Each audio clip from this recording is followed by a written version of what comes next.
नमस्ते दोस्तों। कभी सोचा है कि हमारे पड़ोसी पाकिस्तान के एक्शंस का इंडियन स्टॉक मार्केट्स पे क्या असर पड़ता है?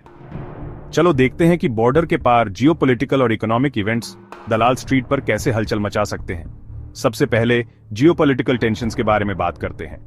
जब भी बॉर्डर क्लैशेस या डिप्लोमेटिक कॉन्फ्लिक्ट्स जैसी एस्केलेशन होती है तो इंडियन स्टॉक मार्केट में अक्सर शॉर्ट टर्म वॉलेटिलिटी देखने को मिलती है।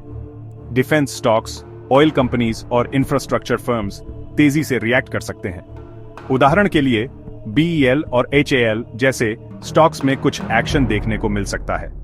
फॉरेन इंस्टीट्यूशनल इन्वेस्टर्स या एफआईआईज कॉशियस हो सकते हैं, जिससे लिक्विडिटी पर असर पड़ता है। तो यह सिर्फ एक पॉलिटिकल इवेंट नहीं है, यह एक मार्केट मूवर है। अब इकोनॉमिक पॉलिसीज पर नजर डालते हैं। अगर पाकिस्तान ट्रेड बैरियर्स लगाने का फैसला करता है तो इंडियन एक्सपोर्टर्स जैसे टेक्सटाइल्स और केमिकल्स वाले को कुछ मुश्किलों का सामना करना पड़ सकता है। लेकिन एक उम्मीद की किरण भी है। इंपोर्ट सब्स्टिट्यूशन से फायदा उठाने वाली कंपनीज जैसे शुगर और कॉटन इंडस्ट्रीज को फायदा हो सकता है।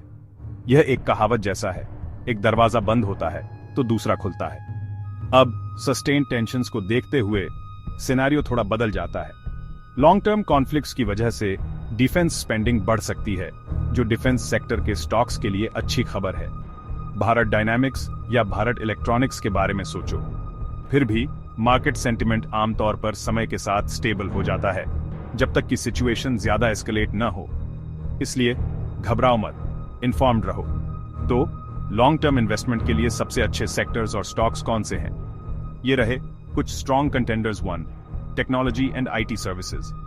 टीसीएस, इन्फोसिस और HCL tech strong global demand वाले पावर हाउसेज हैं। एलटीआई, माइंडट्री और परसिस्टेंट सिस्टम्स जैसी मिड कैप ग्रोथ स्टोरीज को नजरअंदाज मत करो। 2, banking and financials. HDFC bank और ICICI bank stable large cap plays हैं। एसबीआई और कोटक महिंद्रा बैंक के पास रोबस्ट बैलेंस शीट्स हैं और इकोनॉमिक रिकवरी से फायदा उठाने के लिए तैयार हैं। 1, infrastructure and capital goods. L&T, siemens और अल्ट्राटेक सीमेंट गवर्नमेंट के इंफ्रास्ट्रक्चर पुश पर सवार होने के लिए तैयार हैं। अडानी पोर्ट्स और आईआरबी इंफ्रा लॉजिस्टिक्स और रोड डेवलपमेंट पर फोकस्ड हैं। 4, defence and aerospace. HAL, BEL और भारत डायनामिक्स पर नजर रखें, क्योंकि गवर्नमेंट इंडिजिनाइजेशन पर फोकस कर रही है। 5, renewable energy. Tata power, Adani green और Suzlon clean energy transition theme में सबसे आगे हैं। 6, कंजम्पशन एंड एफएमसीजी।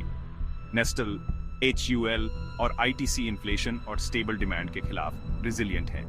आपके लिए कुछ जरूरी सलाह। रिस्क्स को कम करने के लिए सेक्टर्स में डाइवर्सिफाई करें। जियोपॉलिटिकल डेवलपमेंट्स पर नजर रखें, लेकिन हमेशा फंडामेंटल्स पर फोकस करें। और जरूर कोई भी इन्वेस्टमेंट करने से पहले फाइनेंशियल एडवाइजर से सलाह लें। तो बस इतना ही। पाकिस्तान के एक्शंस हमारे मार्केट्स को इंपैक्ट कर सकते हैं, लेकिन सही स्ट्रेटेजी के साथ आप इन मुश्किलों को आसानी से पार कर सकते हैं। इन्फॉर्म्ड रहो, इन्वेस्टेड रहो और हैप्पी इन्वेस्टिंग।